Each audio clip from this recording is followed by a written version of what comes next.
Good morning. Welcome to Matt Nair on Air. Jane Matt Nair, Greg Bach, Calvin on the board, taking your calls at 844-967-2789. If you're watching on the live stream on Facebook, YouTube, Twitter, you can leave a comment there as well. Coming up at 11:33, stick around for this. Goblin butts in the news. All right, I owe you $5. Yes, you do. Greg bet me that I wouldn't say that. And we are going to be talking about goblin butts because they are in the news. So, but that's not coming up until 11:33. So stick around for that. There you go. Oh, he gives cash money, right? Look at this. Watching on the stream. Right here, baby. Thank you, Greg Bach. You're welcome. All right. A man of his word. A man of his word. Normally, she joins us on Thursdays at this time, and I asked her to join us again today for a special segment because I think it's really important, and it was an editorial that just really caught my eye. Dr. Kristen Lyerly is here. Good morning, Dr. Lyerly. Thanks so much for squeezing us in today. Good morning. I am like grabbing for my money too in the street, Greg. You have to say goblin butts. Would you like a receipt? I give you a receipt to Cermak. There you go. There.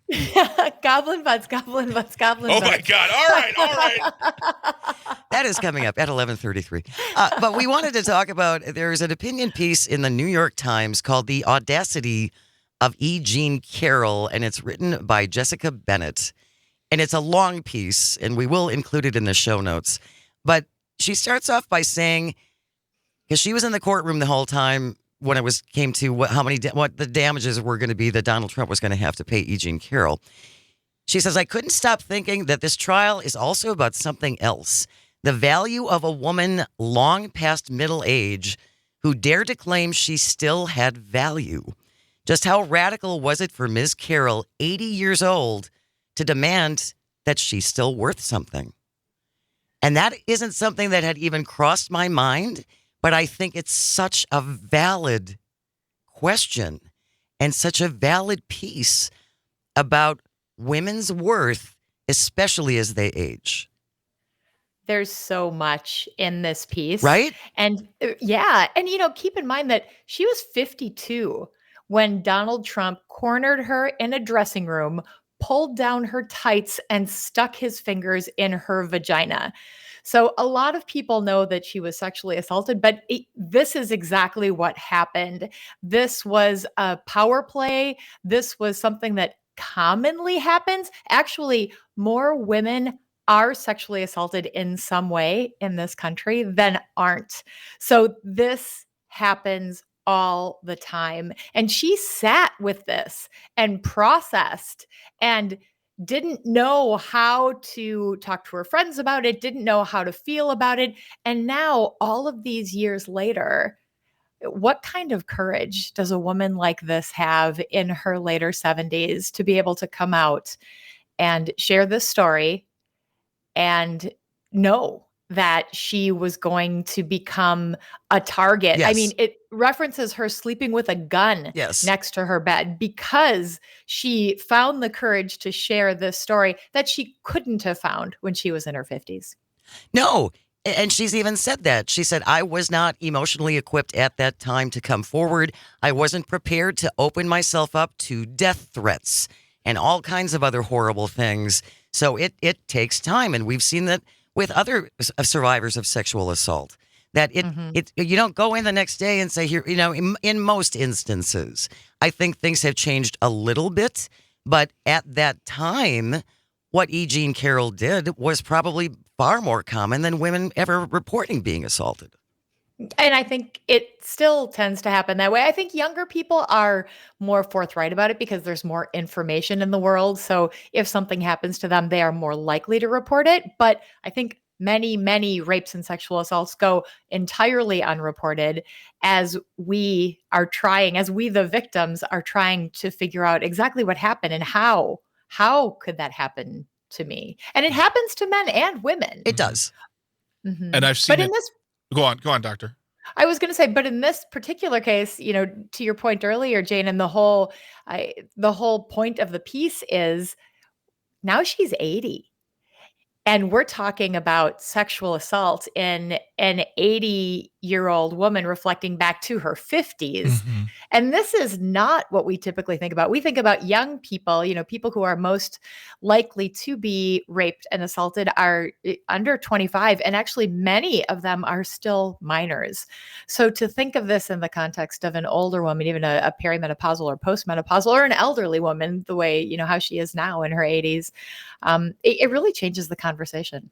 We're talking about an opinion piece in the New York Times written by Jessica Bennett about the judgment, and it was just last Friday that the jury awarded E. Jean Carroll $83 million after he defamed her and was found liable for sexually assaulting her. Alina Habba, who was Trump's lead lawyer in this, tried to paint Miss Carroll as a faded writer whose rape claim was a last-ditch effort to reestablish her career. When she was cross-examining her, she actually asked E. Jean Carroll, hasn't your reputation improved? Aren't you making more money now than you did before? Isn't that pretty good for a lady who otherwise would probably be at home knitting with your cats? So, Gross. yeah, this was a great career booster for E. Jean Carroll. That's infuriating. Think about, too, when she first entered into this whole journey that she's taken. She could have kept this a secret.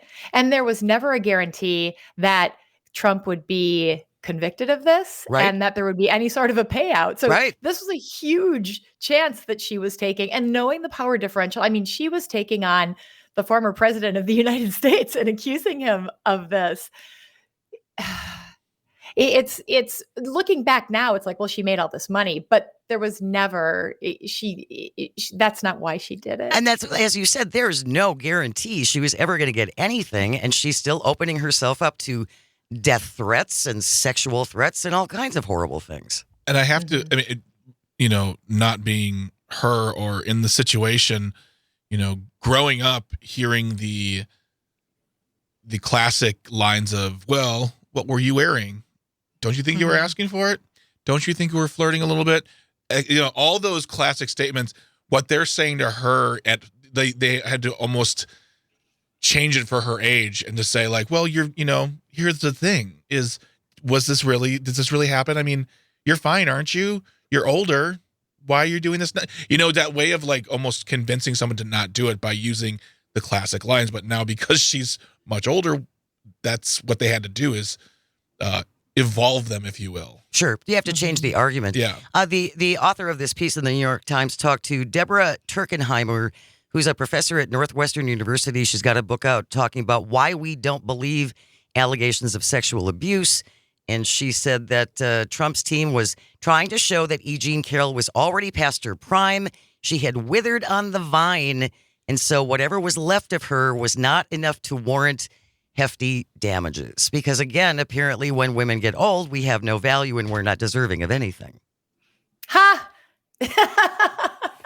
But yes, society in many ways does treat us like that. And E. Jean Carroll in the piece recognizes that she's from the silent generation. Yeah. She's from that generation where women belong in a certain place and it's not appropriate to speak out.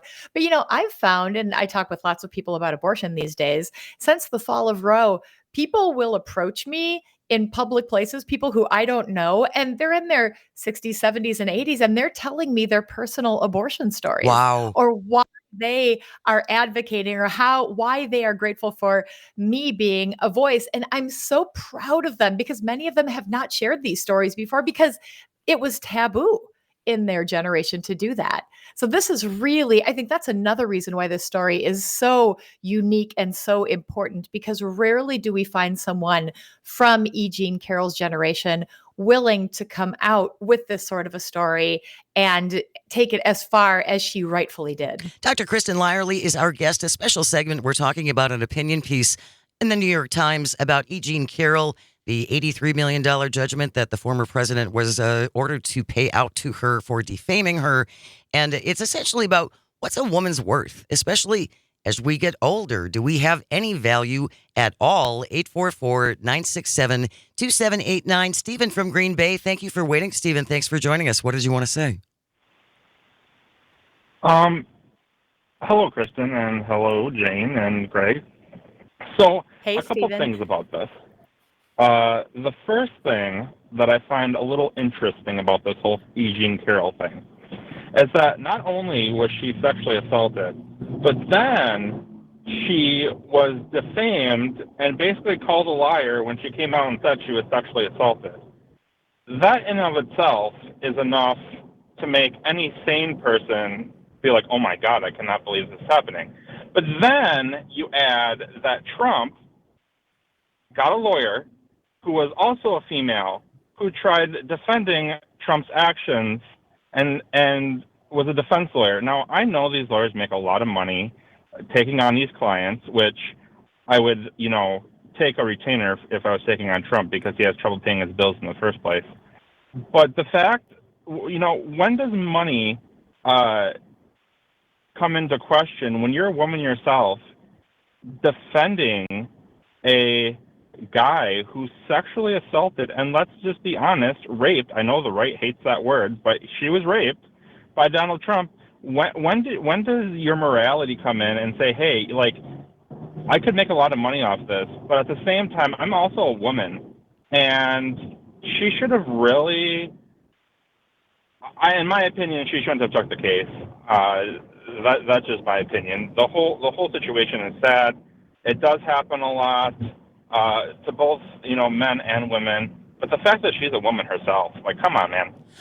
I feel you, Stephen. Thank you so much for calling, and as always, thank you for listening. But I think we justify our behaviors every single day, if not multiple times a day. And there are people who just don't maybe have those hardcore convictions. And it's like, I'm gonna make a ton of cash.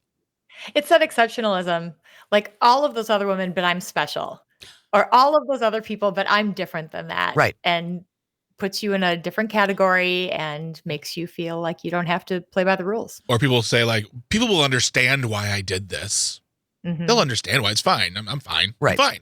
If you want to weigh in on this, join us, 844-967-2789, or leave a comment on the live stream on Facebook, YouTube, and Twitter. What is a woman's worth?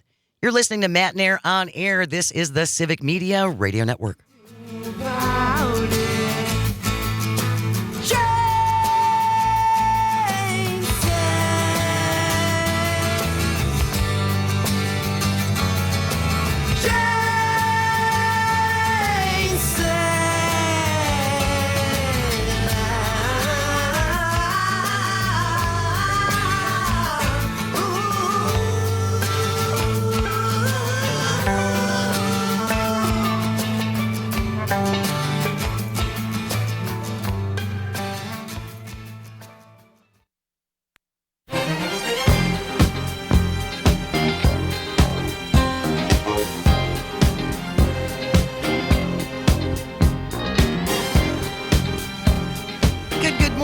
Welcome to Matt Nair on air. Jane Matt Nair, Greg Bach, Calvin on the board, taking your calls at 844-967-2789, 844-967-2789. Or if you're watching on the live stream, leave a comment there as well on Facebook, YouTube, and Twitter. Special edition of Dr. Kristen Lyerly. We are talking about what's a woman's worth? What is a woman's worth in the aftermath of E. Jean Carroll last Friday being awarded that $83 million judgment that the former president defamed her after sexually assaulting her, which had also been determined by the court. It's a really fascinating piece, and ladies especially, and guys too. Oh, absolutely. If you want to understand the women in your life a little bit better, I think it would be a wonderful thing to read this article about E. Jean Carroll and what it took for a woman of her time and age to come forward with something like this, and then have it end this way. Real quickly, the author of this piece rode with E. Jean Carroll and her lawyers after they were awarded this, and her sister started going through reactions to the verdict on social media, an inspiration to women, accountability finally, and then, not surprisingly, deranged old hag. She sleeps with a gun by her bed now because of this, because of all the death threats that she's gotten. And again, it goes back to the boldness it required for a woman of her age to still demand that she has value. right? I have to say, though, the comment deranged old hag is not surprising coming from the Trump camp. That's the kind of messaging we always hear from them.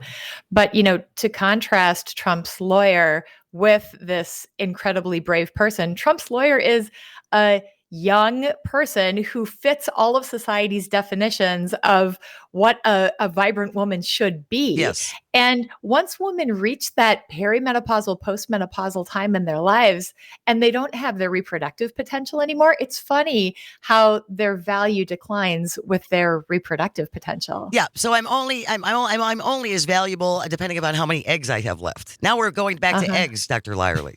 Now we're back to that conversation about eggs we had a couple of weeks ago, for Pete's sake.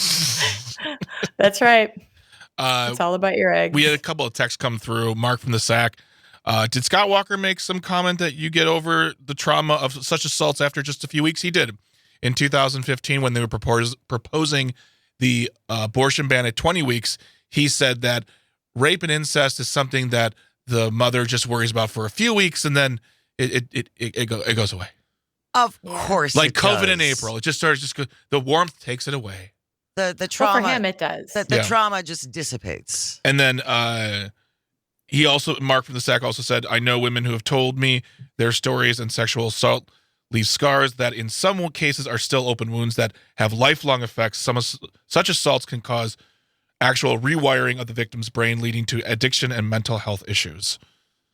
100%. Yeah. So, I mean, it's important to listen to these stories. It's important to, and you're right. And I would, as a side note, I would actually recommend Constant Wu's book, Making a Scene. It's an autobiography memoir. And in that book, she talks about being raped in a way that is not violent. Like, it's not like a violent act, as it is just like she didn't want to do it, but he did it. And kind of compartmentalizing to the back of her head for years, until in therapy one day, her therapist said that, no, you were raped. You were raped. And she had to come to grips with forgetting it, remembering it, and then being told that it happened and accepting it. So, like, there's so many different situations that, as someone who's never been assaulted, to learn and to be able to understand people's struggles, regardless of the age, but also, I just think it's a good book. Constant Wu's Making a Scene. Hey, I really like that you made that point, Greg, because I think that when a lot of people think about rape, they think about this violent situation, but it doesn't have to be that way. It can be very coercive, and that makes it even more complicated. Yeah. I mean, this was, this Donald Trump, E. Jean Carroll situation was he cornered her and stuck his fingers in her vagina. That is violent. Yes. But there are plenty of situations where it's much more confusing, and it takes a lot more processing to figure out how did that happen? How did that happen to me? And then often women think, and I'm sure men think this too, what did I do? How did I invite this? How is this my fault? Yes. Yep. And where do I go from here? How do I find the resources that I need so that I can talk this out so it doesn't turn into an addiction problem, whether it's a substance issue or some sort of a relationship problem down the road, because this is one of those life events that really can set you on a course that is not positive, that forces you to create unhealthy relationships. And it just complicates your life in so many ways. And that's one more reason why E. Jean Carroll stepping out at this point shows incredible courage. Absolutely. We have another texter, Jim from Appleton, listening in Green Bay on WGBW. I believe that a woman's worth increases with age. Most of them start at priceless and only become more valuable as they get older, like wine. Smooth, Jim. Oh, Jim. You skated right into the middle of my heart there, boy. You called me nice and you mentioned wine. Thank you. Well, Jane, I don't know about you, but I'm 54. I feel fairly seasoned at this point, and I don't worry about the things that I used to worry about when I was younger. Not by a long shot. But I'm also, and you too, we're much more established. We have a reputation. People know what to expect from us, and we can take chances that I couldn't have taken when I was 25. I absolutely agree with you, Dr. Lyerly. There is no question in my mind. I did not have the courage or the conviction 20 years ago to posit the opinions I have now. Yeah. Mm-hmm. And that's just come with age and experience and stepping in things every once in a while. You gotta gotta make some mistakes. You do. Tony on the live stream gave Jim a bit of a zinger. It says, sounds like Jim's wife is sitting right next to him. That's fine, Jim. We'll take it anyway. I have no problem with it. One more important thing I think we need to mention is when someone does something incredibly brave, like what E. Jean Carroll has done, Mhm. I think we can all take a little piece of that and put it in our hearts, because we've all had something happen to us, some sort of a problem that we've overcome, or something that unfortunate like this that has happened. We can take that and we can find a way to turn it into something positive. And if ever there was a time for women and those of us who support women to do that, man, this is that time. Well, now I'm inspired. I'm going to open a law firm. I'm going to call it Aging Bitter and Jaded. Or Aging Bitter and Hag. I'm not sure. I'm kind of waffling. There's a between TV them. show that you would absolutely love called Harry's Law. It's right up your alley. It was 2 seasons. You two, that character is you. You work at Harry. Well, we'll get together with Maggie Dawn instead of Aging Bitter and Hag, spelled with 2 G's and an E. Dr. I like Kristen it. Lyerly has been our guest. Thank you so very, very much. We will see you next Thursday. Have a wonderful weekend. Thanks, you too. Have a Stay great close. weekend. News is coming up next, and when we return, Goblin Butts. You only in get the 5 or news. what? Goblin Butts in the news. This is Matt Nair on air on the Civic Media Radio Network.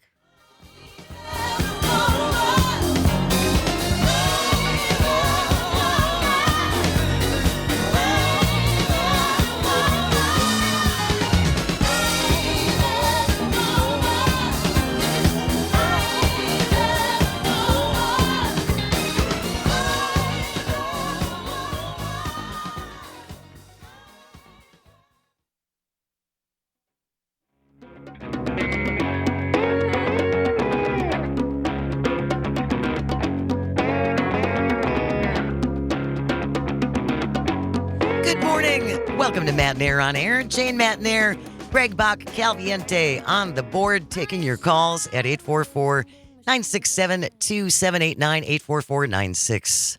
Party. Or if you're watching in the live stream, and if you'd like to listen to the show or watch the show and have some company, Oh my gosh. go watch on the live stream on Facebook, YouTube, and or Twitter.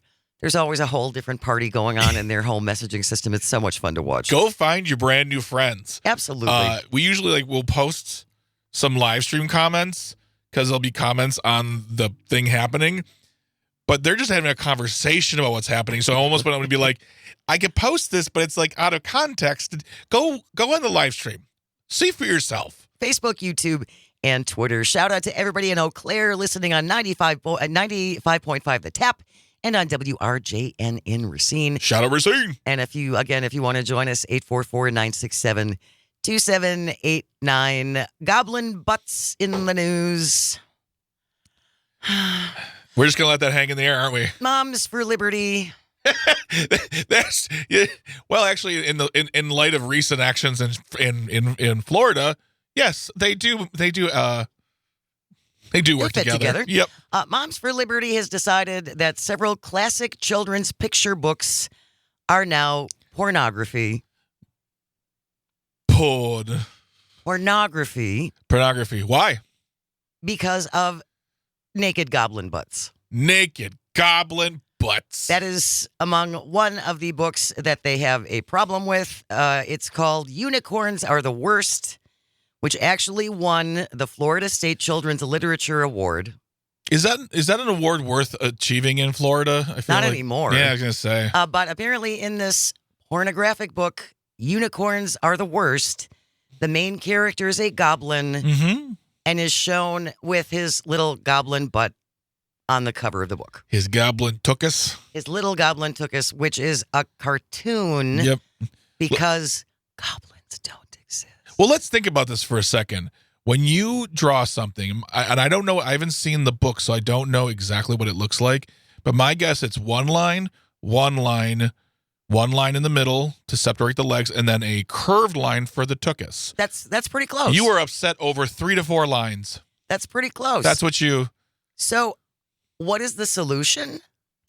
Let's see. Talking to the librarian or someone in charge and say, hey, I don't feel comfortable with this. Is there anything you can do on a normal, level-headed, not crazy thing? Is that what you could do? No.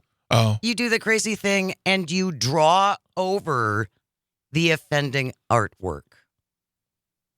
Yeah, that Now- sounds about right. I would think that that would be a copyright infringement. I don't know. I'm not a lawyer. It definitely seems like destruction of private property.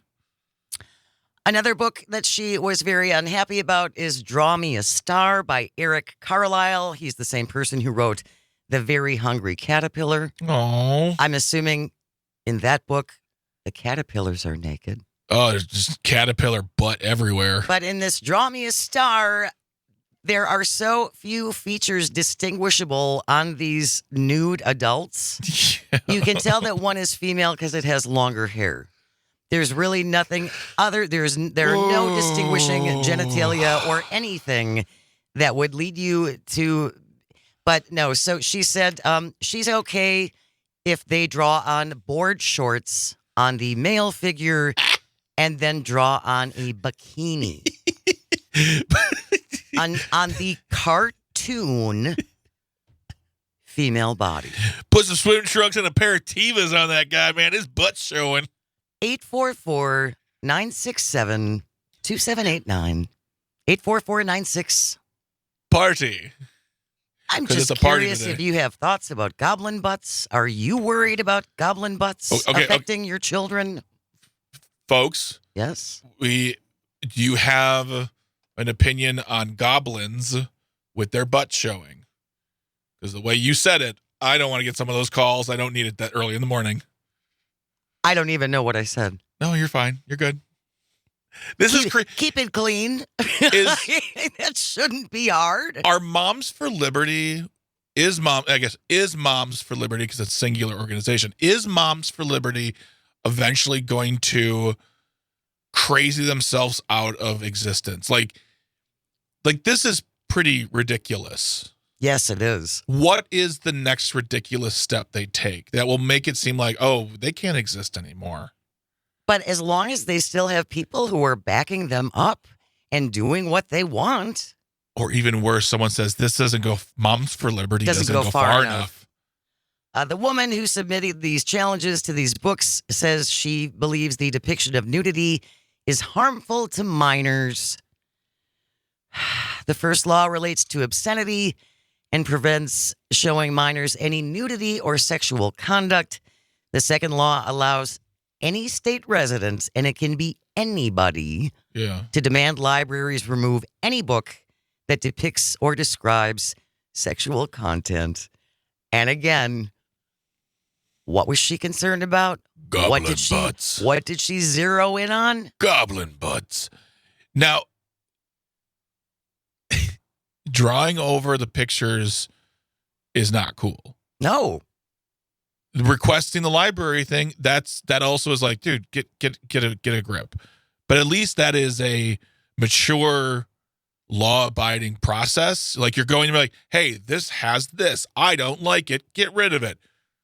Yes or no, that's for someone else to decide.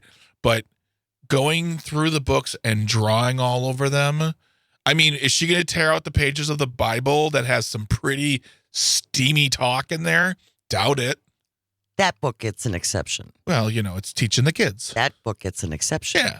If you have a comment or opinion on Goblin Butts, 844-967-2789. Stephen from Green Bay is joining us. Hey, Stephen, what do you think about this?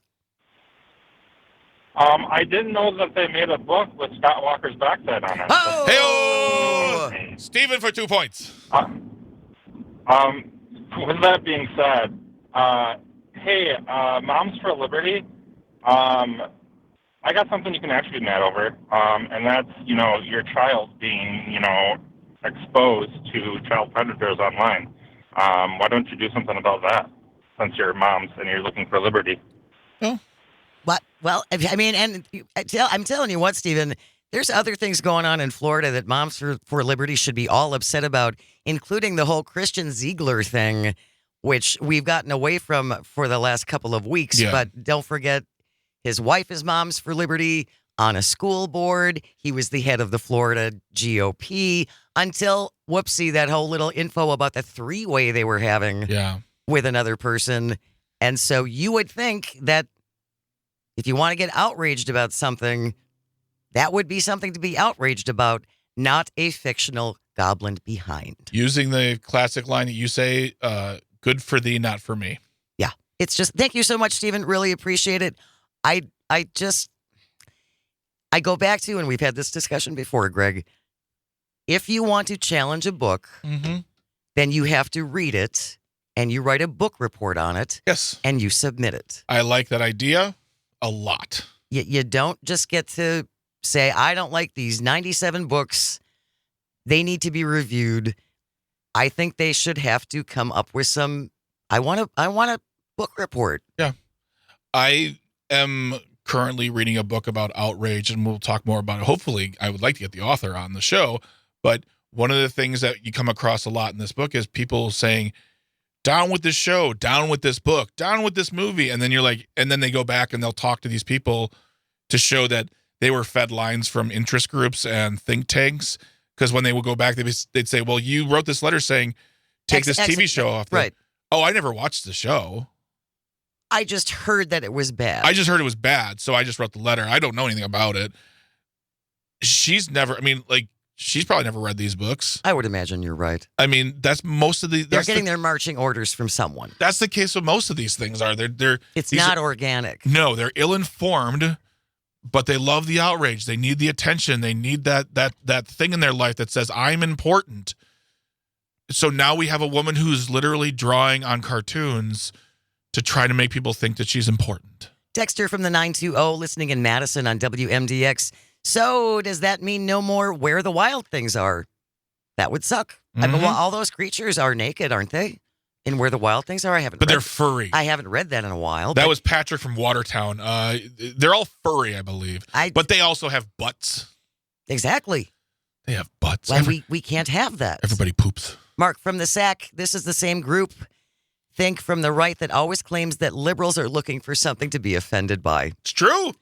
And I could be wrong, but I seem to remember reading that in medieval times, unicorns were a sign of virginal purity in some Christian art. It's true. When you You go just to got to put clothes on them. when you go to Mark, medieval you just times gotta and put- You tournament. just got to put clothes on them. Yeah, exactly. Clothe those unicorns. Yes. A nice suit. No unicorn butts. No unicorn. Can't have that either. Cover the horn. Andrew, obvious phallic symbol. Thank you. Obvious. Obvious. Disgusting. So we got to disguise that somehow. Calvin's too young to hear this. Andrew from Maine says, let's take this one step further for those who like to say, if you haven't done this, you have no right to complain. If you want to ban a book, you have to be a published author. That might be I going think it's a little too a far. little too far, No. Andrew. I see where you're going there.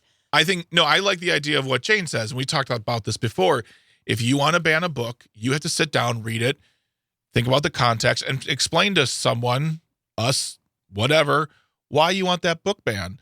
I mean, and what Mark from the SAC is talking about, the idea that people on the right like to say all the time, oh, this just offended liberal snowflakes. They're the ones who are forming these groups who are calling for fascist moves to get rid of things they don't like. This doesn't seem like liberal snowflakes to me. No, it sure doesn't. No. Tony Zimmerman on the live stream. All the complaints and related legislation across states come from one main interest group. You're right, Tony. And then they try to hide it. Absolutely. And that's why we say, too, this is not an organic, No. Interested parent. Maybe in some rare cases, a concerned parent. But for the most part, this is very much driven by Moms for Liberty and that whole faction. What they call it, there's actually a term for that. They call it, so you know how like if a group of moms actually got together and said, hey, we want to do this thing because we're afraid for our children, they call that a grassroots organization. When it's a group of people being funded by a big group, they call it astroturfing. Oh. Because it's fake. And it's being pumped up by lobbies, by interest groups, by think tanks to say, hey, you normal people, write letters, make a noise, call your senators, call your congressmen, go to libraries, burn the books. And then you say, I'm just a concerned Mom. citizen, and I fear for my children. Because at the end of the day, children are always the best red herring in this argument. And the best, right? Well, it's the best reasoning, right? Yeah. It's all to protect the kids. Tony also says they already tried to ban Where the Wild Things Are, I think, for being demonic. Well, yeah, if you look at the characters, they got horns. Unicorns got, those are bihorns. They're biocorns. Are we living in the upside down? I'm not sure. Is that a Stranger Things reference? It is a Stranger Things Okay, reference. thank you. I know what the kids are watching. Yes. Yes. John Oliver also did a whole episode on astroturfing. It was wonderful. Thanks, Tony. All right. If you want to comment on naked goblin butts and how this is going to be affecting you this weekend, we would love to hear from you at 844-967-2789. Let us know what your weekend plans are. I have to say this. Jim from Appleton, I am nowhere near my wife. That is my opinion on women. He has made it clear. Jim from Appleton loves ladies. That's a fair clarification, That's Jim. fine. We really appreciate that. Fine. Stay close. This is Matt and Air on Air coming to you across the Civic Media Radio Network. I've been living on coffee and nicotine. I've been wondering if all the things I've seen were ever real, were ever really happening.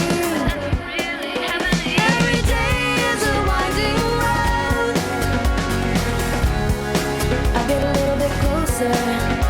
Every day is a faded sign. I get a little bit closer. Every day is a winding road. I get a little bit closer. Every day is a faded sign.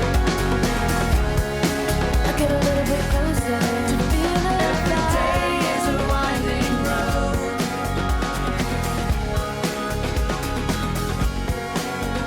Every day is a winding road.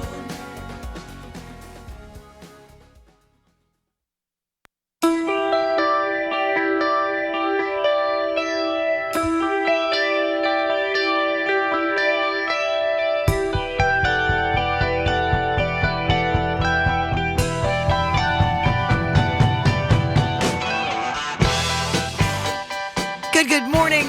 Welcome to Matt and Air on Air. So very, very happy to have you along with us. Jane Matt and Air, Greg Buck, Dr. Slide on the board, taking your calls at 844-967-2789, 844-96. Pasty. Yes, pasty and or party, or leave a comment on the live stream if you're watching on the live stream on Facebook, YouTube, and or Twitter. Little housekeeping here before we get up to the top of the hour news. We were talking in the first half hour with Dr. Lyerly about this opinion piece in the New York Times about E. Jean Carroll Yeah. and what is a woman's worth, especially as we get to a certain age and we're no longer. I'm out of eggs, guys. I'm sorry, I lost them. Oh. They were in my other purse. I'd left it somewhere. Anyway, Scott from St. Louis checking in at the 224 says, "What's a woman's worth? One word, priceless." Wow, guys. Thank you, Scott. You're really knocking it out of the park today with these Valentines. What's wrong with that? Nothing. I'm just saying these guys are being smooth. They're being smooth. We did get a text from Carmela, who called yesterday. Carmela on the 414, listening on WAUK. Jane Matnair and Greg Party Patsy. I think she meant pasty. Pasty, not pasty. I'm a pasty. Bach. As far as you doing your show at various locations in southeastern Wisconsin, no, I don't have a specific idea, but I did wonder if you can format those shows after the Doors Open Milwaukee. Oh. Just kind of cool, where you go behind the scenes and find out uncommon facts about the locations or industry. Similar to Jane at the zoo finding out animals were named after zoo staff. How fun would that be? I love that you are showcasing Wisconsin industries like ginseng farmers, informing us that Wisconsin ginseng farmers produce 95% of the total cultivated American ginseng in the United States. That is mind-blowing. Yeah, it's really cool. That is going to be definitely for an episode of Beyond the Cheese. Yes, Beyond the Cheese. And again, if you ever want to make a recommendation, you can always email us. We're going to work on getting this changed because no one can spell my name. But if you want to send us an email, it's Matnair on Air, all one word, MATENAER. Go to civicmedia.us, click on shows, and it's right there. It's right there. You can see your name, Matt and Air on Air. It's spelled out in beautiful puffy letters. It, like what you're seeing in the corner of the live stream right now. That's what it said. So, yeah. And then she said, love your show and the direction it is going, Carmela, Milwaukee. Well, Carmela, you just melt in the heart. Seriously, that honestly, that means a great deal. It Yeah. really does. We really appreciate that. And if you have suggestions on where else we can go beyond the cheese, we just talked to the Maple Syrup Producers Association this week. We are the 4th largest maple syrup producer in the country. We're coming for you, Vermont. We're coming for you. Next, it's potatoes. We're going for Oh, Idaho. we're getting all the potatoes. Yeah, we're going to go after them all. Yeah, I like this. We're going to take control. Going to take control, exactly. But yes, please email us, shoot us a call, shoot us a text, leave a comment on the live stream anytime, 844-967-2789. You are going to be busy this weekend, Laughing Tap. I'm always busy this I know, weekend. you're always busy on weekends. Who's headlining this weekend? This weekend, it's Josh Adam Myers.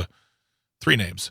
His initials are Jam, and it's appropriate as he is a rock and roll type of guy. He's very, very, when I say in your face, I don't mean like mean, but he's got a lot of energy, very rock and roll style on stage, and usually has a little bit of a jam at the end of the show. Oh, that's cool. Where he will sing some songs or just have some fun with the audience. It's going to be a really good time.